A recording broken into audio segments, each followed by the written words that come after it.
दोस्तों अगर आपका एनएमएमएस का एग्जाम नज़दीक है तो ये वीडियो आपके लिए है, क्योंकि इस वीडियो में मैं आपको करवाने वाला हूँ एनएमएमएस एग्जाम के लिए मेट पेपर। तो दोस्तों मेट पेपर में आपके 90 क्वेश्चन पूछे जाते हैं।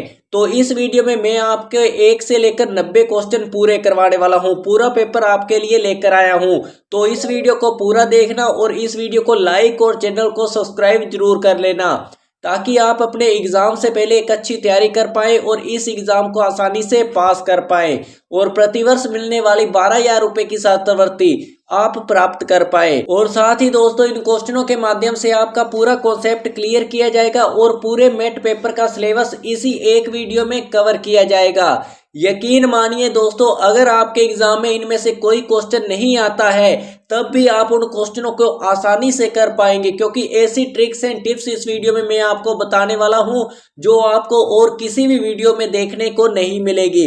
इसलिए इस वीडियो को पूरा देखना और इस पूरे पेपर को ध्यान से समझना। अगर आपको कोई क्वेश्चन समझ में ना आए तो आप एक बार कमेंट कर देना, नेक्स्ट वीडियो में मैं आपको उस क्वेश्चन का पूरा कॉन्सेप्ट क्लियर करने की कोशिश करूंगा।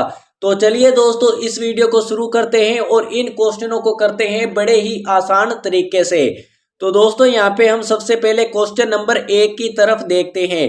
तो दोस्तों जैसा कि आप सभी को पता है कि मेट पेपर का जो सिलेबस है वो सभी स्टेट्स के जो एनएमएमएस के एग्जाम होते हैं उनमें सेम सिलेबस होता है। इसमें कुछ भी फर्क नहीं होता है। अगर आप किसी भी स्टेट में से हो, चाहे महाराष्ट्र हो, चाहे राजस्थान हो, चाहे एमपी हो, तो दोस्तों इसमें लैंग्वेज का फर्क हो सकता है, लेकिन आपका जो सिलेबस है मेट पेपर का वो सेम रहने वाला है।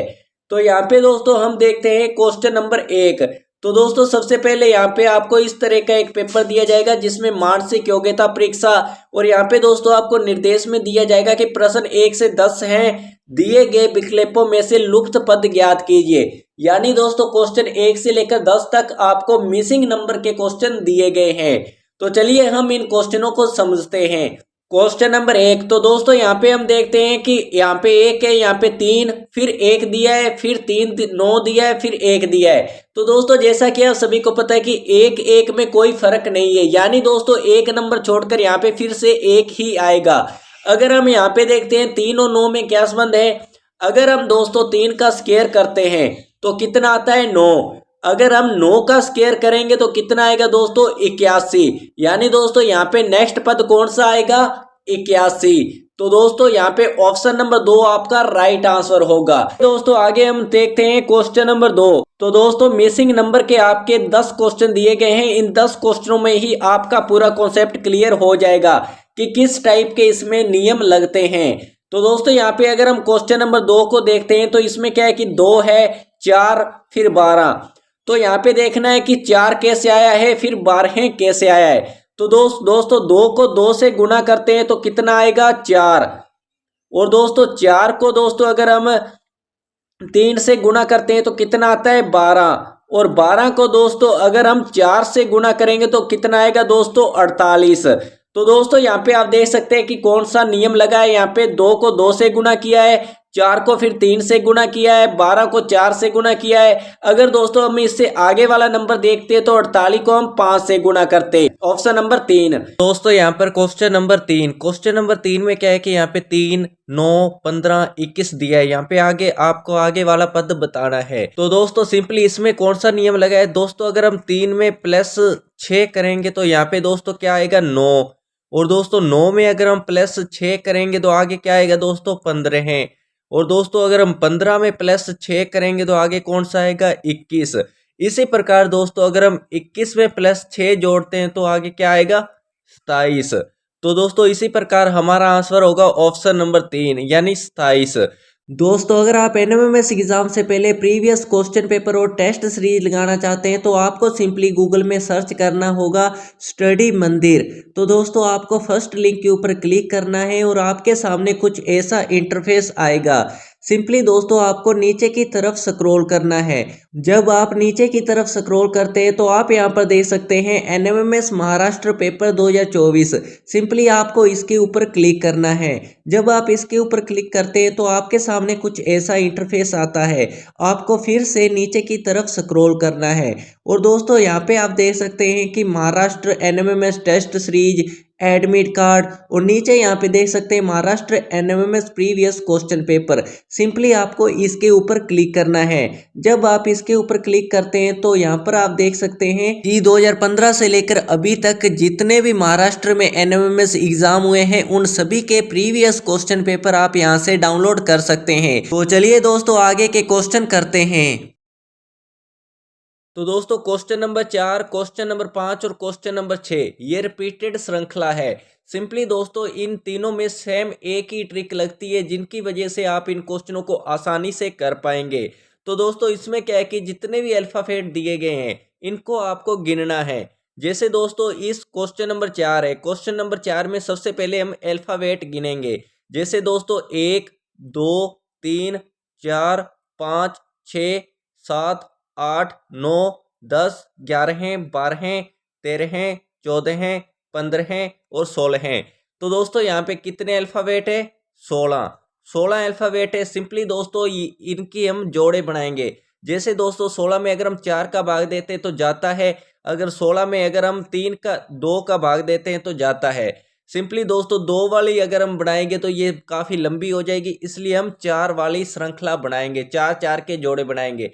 तो दोस्तों अभी आपको ये समझ में नहीं आ रहा होगा, लेकिन अगर हम ये 2 से 3 क्वेश्चन करेंगे तब आपके एकदम समझ में आ जाएगा कि सर कहना क्या चाहते हैं। तो दोस्तों सिंपली हम यहाँ पे 4 के जोड़े बनाते हैं। तो दोस्तों यहाँ पे सबसे पहले इन 4 का जोड़ा, फिर दोस्तों यहाँ पे इसका, फिर दोस्तों यहाँ पे इसका और दोस्तों फिर लास्ट में ये। तो दोस्तों अब आपको क्या करना है कि अब नीचे जो ऑप्शन दिए गए हैं इनको सिंपली इसमें रखना है। जो ऑप्शन रखने के बाद रिपीटेड यानी बार बार एक ही वर्ड को बोला जाएगा, वही आपका ऑप्शन सही होगा। कैसे दोस्तों, चलिए करते हैं। तो दोस्तों सिंपली यहाँ पे सबसे पहले ऑप्शन नंबर ए को रखते हैं। तो दोस्तों यहाँ पे जे,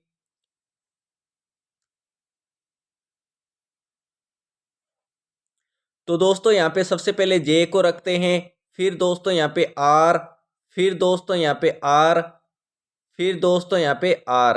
अब हम देखते हैं तो सबसे पहले क्या बन रहा है, आर पी, फिर यहाँ पे दोस्तों जे, फिर दोस्तों पी, यहाँ पे आर पी जे पी।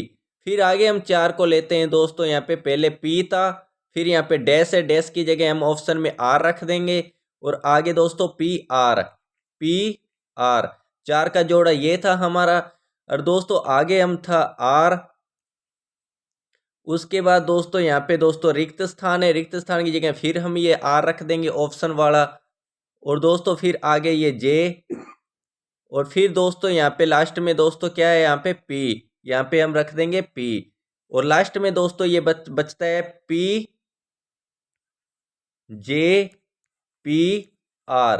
तो दोस्तों अगर हम देखें तो ये 4 जोड़े सेम नहीं है, यानी आर पी जे पी, यहाँ पे पी आर, यहाँ पे आर आर जे आर, यहाँ पे पी जे पी आर।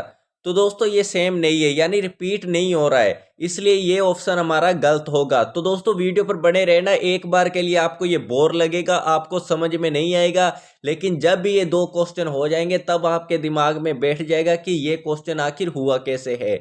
तो यहाँ पे चलिए हम दोबारा ऑप्शन नंबर 2 रखते हैं। ऑप्शन नंबर 2 में क्या है कि पहले यहाँ पे क्या दिया गया है, आर पी। सिंपली दोस्तों पहले यहाँ पे है आर, फिर पी है, फिर रिक्त स्थान, रिक्त स्थान की जगह पहले वाला आ जाएगा जे, फिर दोस्तों यहाँ पे पी आ जाएगा। तो दोस्तों ये एक श्रृंखला ये होगी। फिर दोस्तों यहाँ पे पी, फिर दोस्तों यहाँ पे रिक्त स्थान, रिक्त स्थान की जगह जे आएगा दोस्तों, फिर दोस्तों यहाँ पे पी आएगा,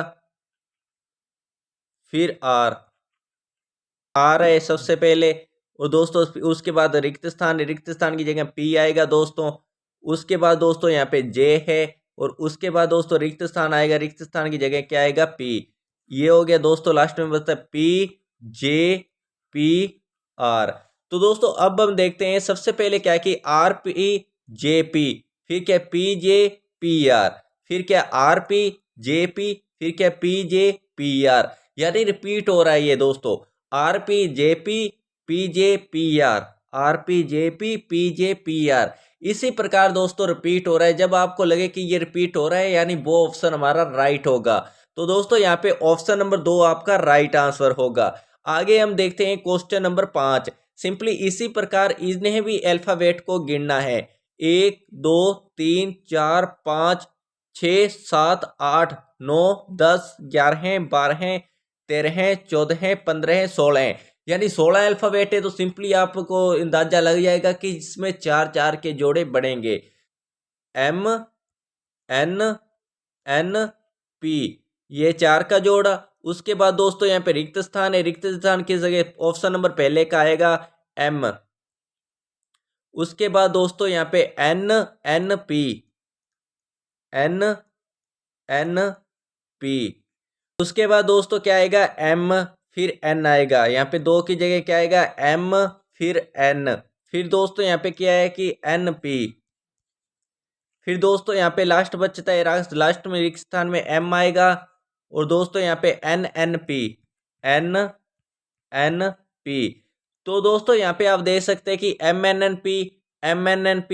MNNP यानी दोस्तों ये श्रृंखला रिपीट हो रही है। यानी ऑप्शन नंबर 1 हमारा राइट आंसर होगा। सिंपली दोस्तों इसी तरीके से इन क्वेश्चन को करते हैं। यानी जो रिपीट होता है वही क्वेश्चन हमारा राइट होता है। आगे हम देखते हैं दोस्तों यहाँ पे क्या है कि क्वेश्चन नंबर 6। तो दोस्तों इसमें क्या है कि हमें इसमें देखना है कि यहाँ पे कौन सा वर्ड आने वाला है। यानी दोस्तों यहाँ पे एच के बाद एल को कितने वर्ड बाद आता है दोस्तों। ये एच में अगर हम HIJKL यानी 4 वर्ड जोड़ने के बाद यहाँ पे एल आया। एल में सिंपली 4 जोड़ते तो 16 पे कौन सा आएगा दोस्तों P। तो सबसे पहले यहाँ पे कौन सा है P। तो दोस्तों P में अगर हम दोस्तों यहाँ पे 4 जोड़ेंगे तो P 16 नंबर पर आता है। 16 में 4 जोड़ते 20 पर T आता है।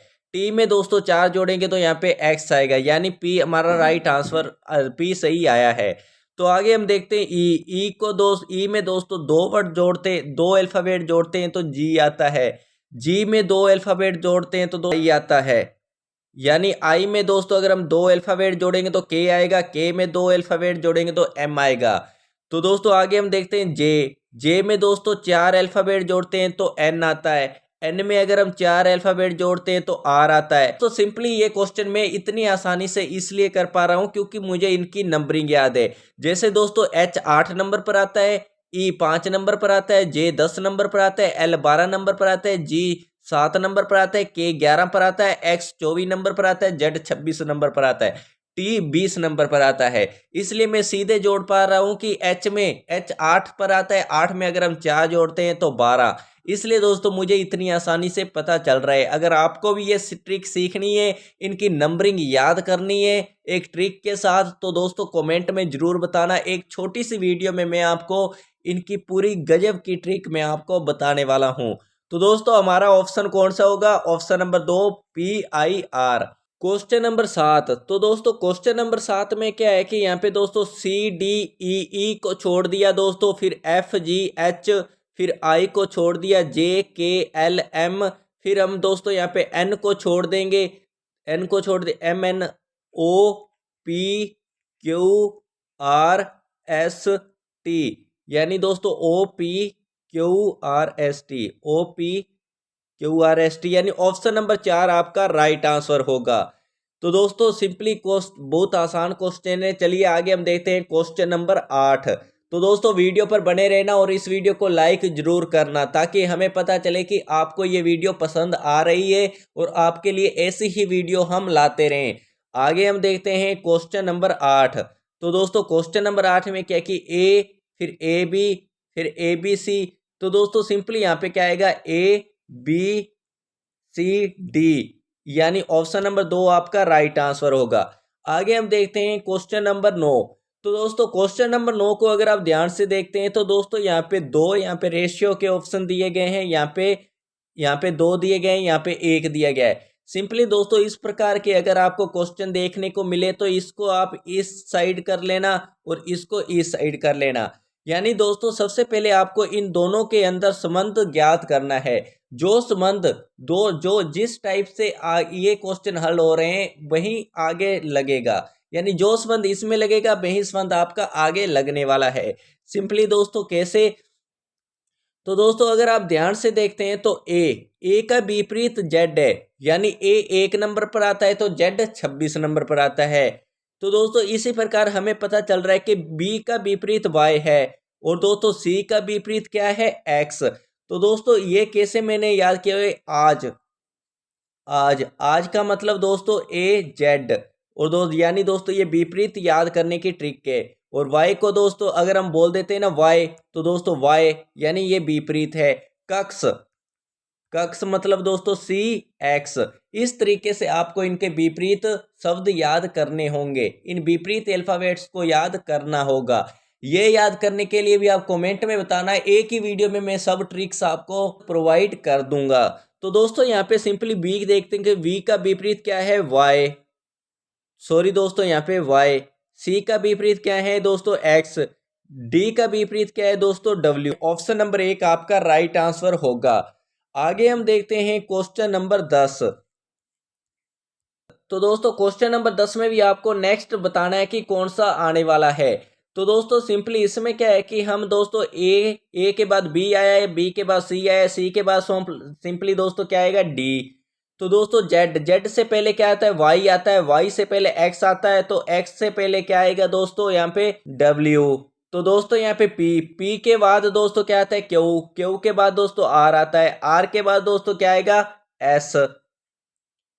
सिंपली दोस्तों यहाँ पे के से पहले क्या आता है, जे से पहले क्या, आई से पहले क्या आएगा, एच, यानी डी डब्ल्यू एस एच, यानी ऑप्शन नंबर 4 आपका राइट आंसर होगा। आगे हम देखते हैं क्वेश्चन नंबर 11 से लेकर 20। इसमें क्या है कि निम्नलिखित प्रश्नों में बी जातीय पद का ज्ञात कीजिए। बी जातीय पद यानी दोस्तों यहाँ पे क्वेश्चन नंबर 11 है, जैसे इसमें आपको 4 ऑप्शन दिए गए हैं। सिंपली दोस्तों इन 4 ऑप्शनों में से उस ऑप्शन को आपको ज्ञात करना है जो दोस्तों इन चारों में से अलग है। यानी दोस्तों जैसे दोस्तों यहाँ पे हम क्वेश्चन करते हैं क्वेश्चन नंबर 11, इसमें क्या है कि चावल, मक्का, गेहूं। तो दोस्तों तिल के अलावा और सभी अनाज खाद्य हैं, यानी दोस्तों जो तिल है इससे तेल बनता है, लेकिन दोस्तों जो मक्का है, गेहूं है, चावल है, इनको हम खाने में उपयोग करते हैं। तो दोस्तों इसी प्रकार ऑप्शन नंबर 4 आपका राइट आंसर होगा। यानी दोस्तों इन तीनों का तो कोई ना कोई संबंध है आपस में, लेकिन ये तिल इन तीनों में से अलग हैं, इसलिए दोस्तों इसी चीज को हमें ज्ञात करना होता है। तो चलिए आगे हम नेक्स्ट क्वेश्चन करते हैं। 11 से लेकर 20 क्वेश्चन रहने वाले हैं, सभी टाइप के क्वेश्चन इसी में ही मिल जाएंगे आपको, और दोस्तों पूरा कॉन्सेप्ट आपका क्लियर होने वाला है। तो चलिए अब आगे हम देखते हैं क्वेश्चन नंबर 12। और साथ ही दोस्तों मैंने ट्रिक्स एंड टिप्स के ऊपर काफ़ी वीडियोस बनाई हुई है एनएमएमएस एग्जाम के रिगार्डिंग, तो अगर आप उनको देखना चाहते हैं तो उनकी प्लेलिस्ट का लिंक आपको डिस्क्रिप्शन में मिल जाएगा, या फिर हमारे चैनल पर डायरेक्ट जाकर आप उन वीडियोस को देख सकते हैं। और भी आपका कोई डाउट है किसी वीडियो को लेकर, किसी कॉन्सेप्ट को लेकर, तो आप कॉमेंट में जरूर बताना। तो यहाँ पे दोस्तों क्वेश्चन नंबर 12 है। क्वेश्चन नंबर 12 में क्या है, हर्ष, आनंद, उल्लास, उदास। तो दोस्तों इसमें क्या है कि इसमें उदास के अतिरिक्त अन्य सभी समानार्थी शब्द हैं। तो दोस्तों जो उदास है, हर्ष, आनंद, उल्लास, ये तीनों सेम है दोस्तों, लेकिन उदास ये सबसे अलग है, यानी ऑप्शन नंबर 4 आपका राइट आंसर होगा। ये खुशी से रिलेटेड है सभी वर्ड। और यहाँ पे क्वेश्चन नंबर 13 है, लोहा, चांदी, पीतल, तांबा। तो दोस्तों यहाँ पे पीतल के अतिरिक्त अन्य सभी धातुएं, जबकि पीतल मिश्र धातु है और जिंक, तांबा मिलकर बनती है। तो दोस्तों यहाँ पे जो पीतल है ये एक मिश्र धातु है जो जिंक और तांबा से मिलकर बनती है, लेकिन लोहा, चांदी, तांबा ये दोस्तों एक मिश्र धातु नहीं है। तो ऑप्शन नंबर 3 आपका राइट आंसर होगा। क्वेश्चन नंबर 14 है, फरवरी, अप्रैल, जून, नवंबर। तो दोस्तों क्वेश्चन नंबर 14 में क्या है कि जो फरवरी है वो 28 या 29 दिनों की होती है, लेकिन और बाकी के सभी जो ये है ये 30-30 दिन के होते हैं। अप्रैल, जून, नवंबर ये 30-30 दिन के होते हैं, लेकिन फरवरी 28 या 29 दिन की होती है। इसी प्रकार ऑप्शन नंबर 1 हमारा राइट आंसर हो जाएगा। आगे हम देखते हैं क्वेश्चन नंबर 15 है। क्वेश्चन नंबर 15 में क्या है कि कवि, गायक, नर्तक, गीत। तो दोस्तों इसमें क्या है कि ऑप्शन नंबर डी, गीत के अतिरिक्त अन्य सभी व्यक्तियों को संबोधित करते हैं। यानी दोस्तों ये एक व्यक्ति को संबोधित करता है, ये भी एक व्यक्ति को संबोधित करता है, इससे भी एक व्यक्ति संबोधित होता है। लेकिन दोस्तों गीत गीत नहीं होता, इसलिए ऑप्शन नंबर डी आपका राइट आंसर है। आगे हम देखते हैं क्वेश्चन नंबर 16। यहाँ पे जयपुर, गांधीनगर, चित्तौड़गढ़, भोपाल। तो दोस्तों यहाँ पे क्वेश्चन नंबर 16 का आंसर है सी, चित्तौड़गढ़। चित्तौड़गढ़ के अतिरिक्त अन्य सभी राज्यों की राजधानी है। यानी दोस्तों जयपुर राजस्थान की राजधानी है, गांधीनगर भी राजधानी है, भोपाल भी राजधानी है, लेकिन चित्तौड़गढ़ राजधानी नहीं है, ये एक जिला है जो राजस्थान का है। आगे हम बात करते हैं क्वेश्चन नंबर 17। तो दोस्तों क्वेश्चन नंबर 17 में आपको इनमें अंतर देखना है। वाई में दोस्तों -2 किया गया है और दोस्तों डब्ल्यू यू आया है कैसे, -2 करके। तो दोस्तों यहाँ पे एस में से -2 करते हैं तो दोस्तों क्यू आता है, और दोस्तों क्यू में से -2 करते हैं तो क्या आता है दोस्तों, ओ आता है। इसी प्रकार दोस्तों एम में से -2 करते हैं तो के आता है, के में से -2 करते हैं तो आई आता है, पी में से दोस्तों -1 करते हैं तो ओ आता है, ओ में से -1 करते हैं तो एन आता है। इनमें से कौन सा अलग है, तो दोस्तों ऑप्शन नंबर 4, तो यही हमारा राइट आंसर होगा। आगे हम देखते हैं क्वेश्चन नंबर 18। 169 दिया गया है, 343, 144, 324। तो दोस्तों इसमें क्या है कि ऑप्शन नंबर बी कोई भी स्क्वायर नहीं है, बल्कि 13 की स्क्वायर है, ये 12 की स्क्वायर है। तो दोस्तों इसी प्रकार 324, 343 है वो किसी की भी स्क्वायर नहीं है, तो ऑप्शन नंबर 2 आपका राइट आंसर होगा। आगे हम बात करते हैं क्वेश्चन नंबर 19। दिल्ली, राजस्थान, गुजरात, महाराष्ट्र। तो दोस्तों अगर आप ध्यान से देखते हैं तो राजस्थान, गुजरात, महाराष्ट्र ये तीनों राज्य हैं, लेकिन जो दिल्ली है वो केंद्र शासित प्रदेश है, तो इसलिए ऑप्शन नंबर 1 आपका राइट आंसर होगा। तो चलिए आगे हम देखते हैं क्वेश्चन नंबर 20। आपको यहाँ पे 4 आकृति दी गई है, तो दोस्तों आपको इनमें बताना है कि इनमें से कौन सी आकृति इनसे अलग है। तो जल्दी से कमेंट में बताइए कि क्वेश्चन नंबर 20 का आंसर कौन सा होने वाला है। तो देखते हैं कितने बच्चे इसका आंसर सही बताते हैं, कितने बच्चों को ये समझ में आ चुका है। चलिए आगे हम देखते हैं क्वेश्चन नंबर 21। तो दोस्तों क्वेश्चन नंबर 21 से 25 तक आपको दर्पण प्रतिबिंब वाले क्वेश्चन दिए गए हैं। सिंपली दोस्तों यहाँ पे देखते हैं क्वेश्चन नंबर 21। तो इसका दोस्तों क्वेश्चन नंबर 21 में क्या है कि 6, 9, इसका दर्पण प्रतिबिंब कैसे बनेगा दोस्तों, 9 ऐसे बन जाएगा, 6 ऐसे। यानी दोस्तों ऑप्शन नंबर 2 आपका राइट आंसर होगा। ये क्वेश्चन तो काफी आसान है, आप आसानी से कर लेंगे। अगर आपका डाउट हो तो आप कमेंट में जरूर बताना। यहाँ पे क्वेश्चन नंबर 22। तो दोस्तों इसका जो क्या आएगा, सबसे पहले ये सेम आ जाएगा दोस्तों, ये दोस्तों इस साइड है तो दोस्तों ये इस साइड हो जाएंगे, ये भी दोस्तों इस साइड। तो दोस्तों इसका क्या होगा, ऑप्शन नंबर 3 आपका राइट आंसर होगा।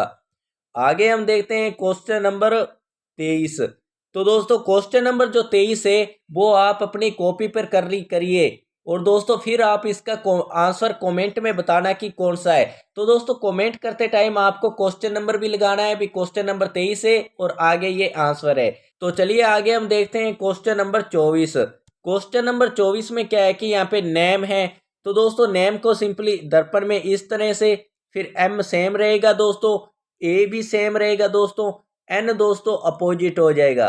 तो यानी दोस्तों EMAN, यानी ऑप्शन नंबर 1 आपका राइट आंसर होगा। आगे हम देखते हैं क्वेश्चन नंबर 25। इसमें दोस्तों F यहाँ पे बी इस तरह से, फिर Z दोस्तों यहाँ पे दोस्तों ऐसे, और दोस्तों B यहाँ पे दोस्तों इस तरीके से हो जाएगा, W यहाँ पे सेम रहेगा, C यहाँ पे दोस्तों इस तरीके से होगा, यानी FZBWC। तो दोस्तों ऑप्शन नंबर 1 आपका गलत है क्योंकि C सेम दे रखा है। तो दोस्तों यहाँ पे आपका होगा ऑप्शन नंबर 2। ऑप्शन नंबर 2 आपका राइट आंसर होगा। सॉरी दोस्तों, Z ऐसे आएगा, Z मैंने सेम कर दिया, Z उल्टा ऐसे होगा। क्वेश्चन ऑप्शन नंबर 2 आपका राइट आंसर होगा। आगे हम देखते हैं पासे वाले। तो दोस्तों ये क्वेश्चन काफी, ये भी आसान है लेकिन इसमें कुछ ट्रिक्स लगती है।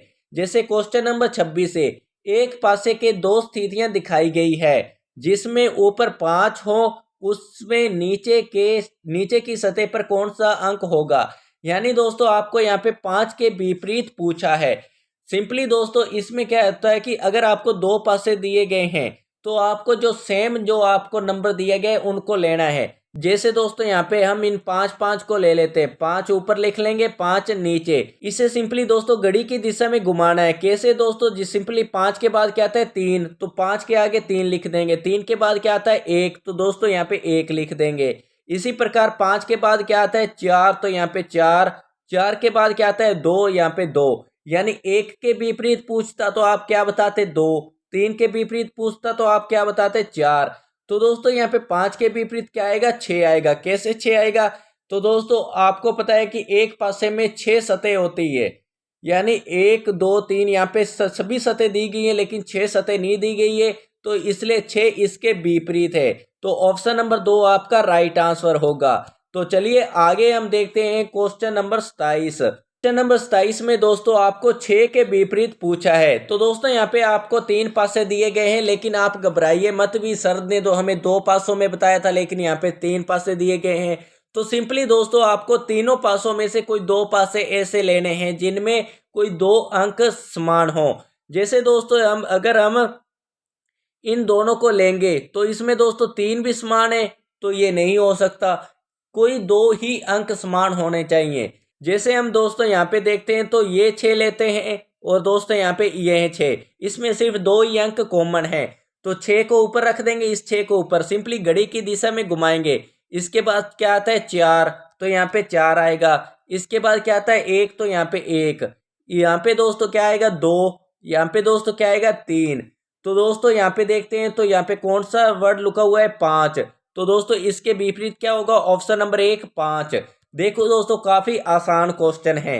आगे हम देखते हैं क्वेश्चन नंबर 28। इसमें क्या पूछा है 4 के विपरीत कौन सा आएगा। इसका आंसर आप कमेंट में बताएंगे। देखते हैं कितने बच्चे ये क्वेश्चन कर पाते हैं और कितने बच्चों का ये कॉन्सेप्ट क्लियर हुआ है।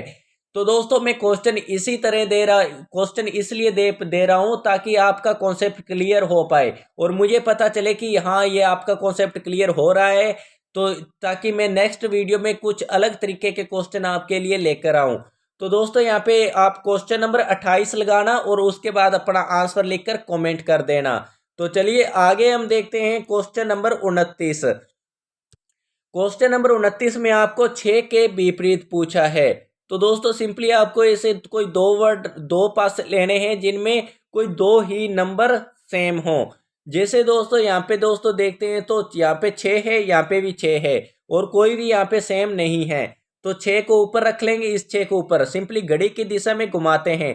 6 के बाद आता है 4, यहाँ पे 4 के बाद क्या आता है 3, यहाँ पे दोस्तों 6 के बाद क्या आता है 5, यहाँ पे 5 के बाद क्या आता है 1। तो यहाँ पे कौन सा बचा हुआ है दोस्तों 2। तो 6 के विपरीत कौन सा होगा, ऑप्शन नंबर 2। तो चलिए आगे हम देखते हैं क्वेश्चन नंबर 30। क्वेश्चन नंबर 30 में क्या है कि 5 की सतह के विपरीत सतह पर कौन सा अंक होगा। 5 के पूछा है तो दोस्तों यहाँ पे कोई 2 पासे हम ले लेते हैं। ये 5 यहाँ पे दोस्तों 5। और दोस्तों इसमें मैं आपको एक और बात बताता हूँ कि अगर दोस्तों यहाँ पे जैसे अगर आप इन 2 पासों को ध्यान से देखते हैं तो इसमें 3 कॉमन है, इसमें दोस्तों 3 कॉमन है, इसमें 4 कॉमन है, इसमें भी दोस्तों 4 कॉमन है। यहाँ पे 5 अलग पड़ा है, यहाँ पे 5 अलग पड़ा है। इसका मतलब क्या होता है दोस्तों 5 के विपरीत कौन सा है 6। ये दोस्तों एक शॉर्ट ट्रिक है। अगर आपको किसी 2 पासों में इस तरह की एक कंडीशन बनती दिखती है तो आप डायरेक्ट कर देंगे कि 5 के विपरीत क्या है 6। तो ऑप्शन नंबर 1 आपका राइट आंसर होगा। आगे हम देखते हैं क्वेश्चन नंबर 31। क्वेश्चन नंबर 31, दिए गए चित्र में कुल कितने वर्ग हैं। तो दोस्तों यहाँ पे वर्गों की संख्या हमें गिननी है। तो दोस्तों यहाँ पे देखते हैं तो ये 1, फिर दोस्तों यहाँ पे ये 2 और दोस्तों ये पूरा बड़ा 3। इसमें कितने वर्ग हैं 3। तो दोस्तों इसमें थे 3 वर्ग और सेम ये अंदर वाला है। तो दोस्तों अंदर वाले में भी सेम कितने होंगे 3। 3 और 3 कितने होते हैं 6 दोस्तों। तो इसमें कितने वर्ग हैं 6। तो ऑप्शन नंबर 2 आपका राइट आंसर होगा। तो चलिए आगे हम बात करते हैं क्वेश्चन नंबर 32। तो दोस्तों आयत गिनने में काफी लाजवाब ट्रिक मैं आपको बताने वाला हूँ। क्वेश्चन नंबर 32 में क्या है कि आयतों की संख्या आपको गिननी है। सिंपली दोस्तों इस प्रकार का आपको अगर डायग्राम मिले तो आपको क्या करना है, सिंपली दोस्तों अगर आपको इस तरह से दिखे, डायग्राम आपको इस तरह से दिखे, तो इसमें अगर आपको आयतों की संख्या गिननी है तो आपको क्या करना है, इधर एक कॉलम, इधर दो कॉलम। तो दोस्तों इधर भी एक कॉलम, इधर भी दोस्तों दो कॉलम। तो दोस्तों इन दोनों को जोड़ देंगे, दो और एक कितने होते हैं, तीन। और इन दोनों को जोड़ देंगे, दो और एक कितने होते, तीन। तीन को तीन से मल्टीप्लाई कर देंगे तो कितना आएगा, 9। तो आपका आंसर होगा ऑप्शन नंबर 2, 9। वैसे भी आप गिन सकते हो, लेकिन ये शॉर्ट ट्रिक है जिससे आप आसानी से देखते ही क्वेश्चन का आंसर बता दोगे। तो चलिए आगे हम बात करते हैं क्वेश्चन नंबर 33। इसमें क्या है कि त्रिभुजों की संख्या गिननी है। तो दोस्तों ये एक त्रिभुज, 2, 3, 4, 5, 6, 6 त्रिभुज ये हो गए हैं। और दोस्तों ये एक बड़े वाला त्रिभुज 6, 7, और दोस्तों ये एक, ये 8। कितने त्रिभुज हैं दोस्तों, 8। ऑप्शन नंबर 2 आपका राइट आंसर होगा। आगे हम बात करते हैं क्वेश्चन नंबर 34। दिए गए ज्यामितीय चित्र में कुल कितने चतुर्भुज हैं, तो इसका आंसर है ऑप्शन नंबर 1, 11 चतुर्भुज। आगे हम बात करते हैं क्वेश्चन नंबर 35। तो दोस्तों 1 से लेकर 90 पूरा पेपर मैं आपके लिए लेकर आया हूं, तो वीडियो में बोर बिल्कुल भी मत होना, क्योंकि यही क्वेश्चन आपके एग्जाम में आने वाले हैं। क्वेश्चन नंबर 35, वर्ग चित्र में आयतों की कुल संख्या क्या होगी। तो दोस्तों इसका आंसर है ऑप्शन नंबर 1, 18। कितनी होगी दोस्तों, 18। तो चलिए दोस्तों आगे हम क्वेश्चन नंबर 36 देखते हैं। तो दोस्तों क्वेश्चन नंबर 36 में क्या है कि यहाँ पे हम सबसे पहले इसकी डेफिनेशन पढ़ते हैं। निर्देश, यदि आयत गणित विषय को, वृत्त अंग्रेजी विषय को, वे त्रिभुज हिंदी विषय को दर्शाता है तथा आकृति में दिए गए अंक पास हुए छात्रों की संख्या है, तो निम्न प्रश्नों के उत्तर दीजिए। तो क्वेश्चन में क्या है कि ये जो आयत है वो गणित विषय को दर्शाता है, और दोस्तों ये जो त्रिभुज है ये दर्शाता है हिंदी विषय को, और दोस्तों ये जो वृत्त है ये किस विषय को दर्शाता है, इंग्लिश। इंग्लिश ई को लिख देते हैं, इंग्लिश। तो दोस्तों अब यहाँ पे नीचे क्वेश्चन दिए गए हैं 36 से लेकर 40 तक। इस डायग्राम की मदद से आपको इन क्वेश्चनों के आंसर बताने हैं। ऐसे कितने त्रिभुज हैं जो सभी विषय में उत्तीर्ण है, सभी विषय में, यानी दोस्तों ऐसा अंक ढूंढना है आपको जो इन तीनों आकृतियों में आता है। जैसे दोस्तों यहाँ पे अगर आप इस 6 को देखते हैं, ये इस वृत्त में भी आता है, त्रिभुज में भी आता है, आयत में भी आता है। यानी दोस्तों ये गणित विषय भी जानता है, हिंदी विषय भी जानता है, इंग्लिश विषय भी जानता है। यानी ऑप्शन नंबर 6 आपका राइट आंसर होगा। सेम इसी प्रकार से आपको इसके आंसर बताने हैं। आगे हम नेक्स्ट क्वेश्चन को पढ़ते हैं। Question number 37। ऐसे कितने छात्र हैं जो केवल हिंदी विषय में उत्तीर्ण हैं। तो दोस्तों आप हिंदी विषय का डायग्राम देख सकते हैं। हिंदी विषय का कौन सा है, ये त्रिभुज वाला डायग्राम। तो दोस्तों त्रिभुज वाले डायग्राम, सिर्फ इस एक ही डायग्राम में कौन सा अंक आ रहा है, तो 16। कौन सा अंक आ रहा है, 16। तो इसका आंसर होगा ऑप्शन नंबर 2, यानी 16 है। यानी केवल हिंदी विषय कितने बच्चे पढ़ते हैं, 16 हैं। इसी प्रकार आपको इनके आंसर बताने हैं। तो यहाँ पे इसका था 16। आगे हम देखते हैं क्वेश्चन नंबर 38। इसमें क्या है कि ऐसे कितने छात्र हैं जो केवल अंग्रेजी और गणित दोनों विषय में उत्तीर्ण हैं। तो दोस्तों ऐसा अंक ढूंढना है जो अंग्रेजी और गणित दोनों में आता है। तो दोस्तों यहाँ पे आप देख सकते हैं 3, जो दोस्तों आयत जो गणित को दर्शाता है, वृत्त जो इंग्लिश को दर्शाता है, ये दोनों आ रहे हैं। तो इसका आंसर होगा ऑप्शन नंबर 1, यानी 3। आगे हम बात करते हैं क्वेश्चन नंबर 39। ऐसे कितने छात्र हैं जो अंग्रेजी व हिंदी दोनों में उत्तीर्ण है। अंग्रेजी और हिंदी, दोस्तों अंग्रेजी को कौन सा दर्शा रहा है, वृत्त। तो दोस्तों यहाँ पे मैं कलर चेंज कर लेता हूं। अंग्रेजी को कौन दर्शा रहा है, वृत्त। और दोस्तों यहाँ पे हिंदी को कौन दर्शा रहा है, त्रिभुज। तो दोस्तों इन दोनों आकृतियों में कौन सा अंक आ रहा है, 2। तो इसका आंसर क्या होगा, ऑप्शन नंबर 1, 2। आगे हम बात करते हैं क्वेश्चन नंबर 40। ऐसे कितने छात्र हैं जो केवल गणित में उत्तीर्ण है। केवल दोस्तों गणित में आ रहा है 3, 13।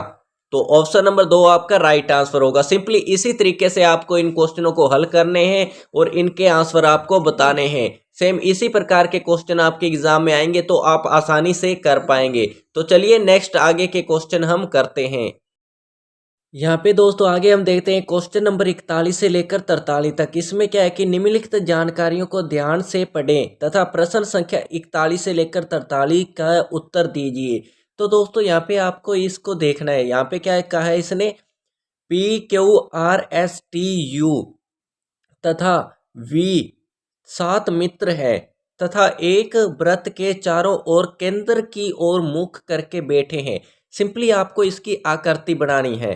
तो दोस्तों यहाँ पे हम एक व्रत बना लेते हैं और कितने हैं 8, केंद्र की ओर मुख करके बैठे हैं। 1 2 3 4 5 6 7 7 मित्र हो गए हैं दोस्तों।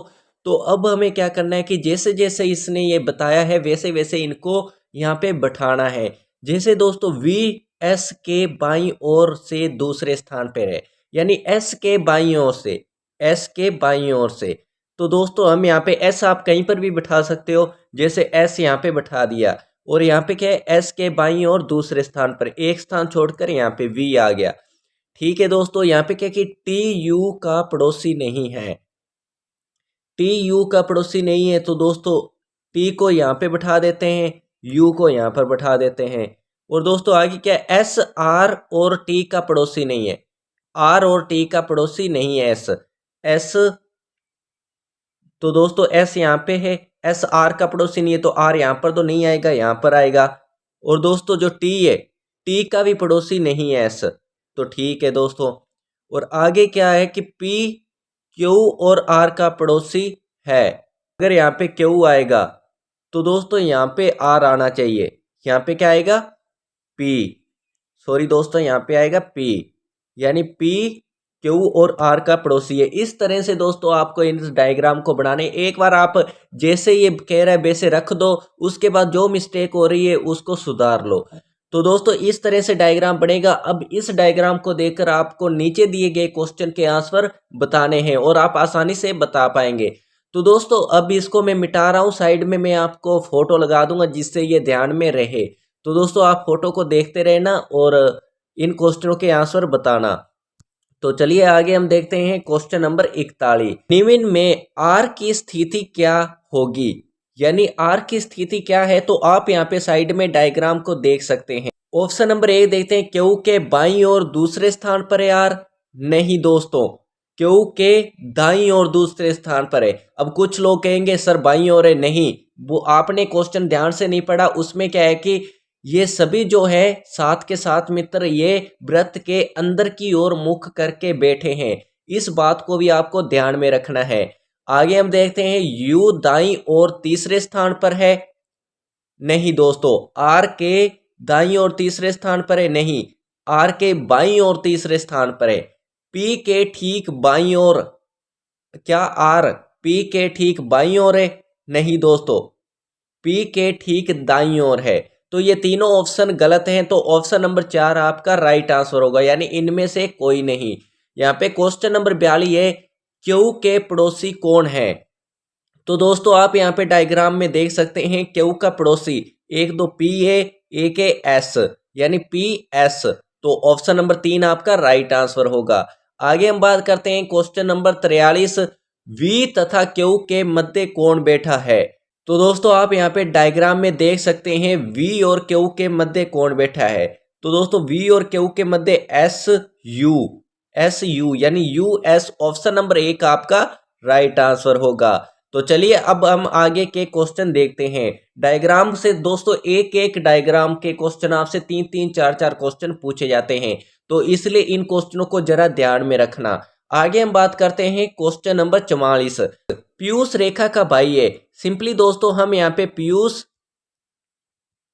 रेखा का भाई है, यानी दोस्तों यहाँ पे हम कोमा लगा देंगे। ये कोमा दर्शाएगा कि ये दोनों भाई बहन हैं। आगे हम बात करते हैं, और रेखा आनंदी की बेटी है। जो रेखा है वो किसकी बेटी है? आनंदी की, आनंदी। तो दोस्तों इस तरह का हम चिन्ह लगाएंगे माता या पिता को दर्शाने के लिए। इस चिन्ह यानी रेखा की माता है तो इसको ऊपर की तरफ हम दर्शा देंगे। तो आगे हम बात करते हैं, आनंदी वासु की पत्नी है। जो आनंदी है किसकी पत्नी है? वासु की। यानी दोस्तों जो जोड़ा होगा, यानी पति पत्नी का जो जोड़ा होगा उसको दोस्तों एक साइड एक ही लाइन में दर्शाएंगे, और दोस्तों जो बेटा या बेटी होगा उसको नीचे की तरफ दर्शाएंगे, और दोस्तों जो भाई या बहन होगा उसके बीच में हम कोमा लगाएंगे। इन 3 बातों को आप ध्यान में रखना, ऐसे सभी क्वेश्चन आपके आसानी से सॉल्व हो जाएंगे। तो चलिए आगे हम देखते हैं। तो बासु पीयूष का क्या लगता है? हमें बताना है कि बासु पीयूष का क्या लगता है। सिंपल सी बात है दोस्तों, ये नीचे की तरफ है, इसकी बेटी है बासु, रेखा रेखा बासु की भी बेटी है, रेखा आनंदी की बेटी है। इसी प्रकार पीयूष इसका भाई है, तो पीयूष आनंदी का भी बेटा है और बासु का भी बेटा है। तो दोस्तों यहाँ पे क्या आएगा? बासु क्या है? पीयूष का पिता। तो ऑप्शन नंबर 1 आपका राइट आंसर होगा। तो चलिए आगे हम देखते हैं क्वेश्चन नंबर 45। बी सी का पिता है परंतु सी बी का पुत्र नहीं है, सी बी से कैसे संबंधित है? तो दोस्तों इस प्रकार के क्वेश्चन आपको बड़े ही ध्यान से पढ़ना होता है, एक एक वर्ड में इसका आंसर छुपा होता है। कैसे? तो चलिए जानते हैं। तो सिंपली हम वैसे ही डायग्राम बना लेंगे। बी सी का पिता है, यानी बी है वो सी का पिता है, यानी इसको ऊपर की तरफ कर देंगे। ये दो हो गया पिता दोस्तों, ये हो गया, इसका बताया नहीं है। इसमें क्या है कि सी है वो बी का पुत्र नहीं है, यानी बी का ये सी जो है वो पुत्र नहीं है। पुत्र नहीं है तो क्या है? पुत्री। सिंपल सा लॉजिक है दोस्तों, अगर वो पुत्र नहीं बता रहा है तो ये पुत्री होगी। तो यहाँ पे क्या क्वेश्चन पूछे? सी बी कैसे संबंधित है? सिंपल सी बात है, पुत्री है, तो ऑप्शन नंबर 2 आपका राइट आंसर होगा। तो दोस्तों हम 1 से लेकर 45 तक के क्वेश्चन हम कर चुके हैं। तो 45 से लेकर 90 तक के क्वेश्चन मैं आपको नेक्स्ट वीडियो में बताने वाला हूं, क्योंकि दोस्तों ये वीडियो पहले से ही काफ़ी लंबी हो चुकी है। तो दोस्तों मैं नहीं चाहता कि आप इस वीडियो को और ज़्यादा देखकर बोर हो। तो दोस्तों इसलिए मैं नेक्स्ट वीडियो में 45 से लेकर 90 तक के क्वेश्चन आपको करवा दूंगा। और दोस्तों इस वीडियो में कमेंट जरूर करना अगर आपको कोई क्वेश्चन समझ में ना आया हो, तो मैं नेक्स्ट वीडियो में उन 45 क्वेश्चनों के साथ में उन क्वेश्चनों को भी समझाने की कोशिश करूंगा, ताकि दोस्तों आपके एग्जाम से पहले आपका पूरा कॉन्सेप्ट क्लियर हो जाए और आप इन क्वेश्चनों को अपने एग्जाम में आसानी से कर पाएं। तो चलिए दोस्तों मिलते हैं नेक्स्ट वीडियो में नए टॉपिक के साथ।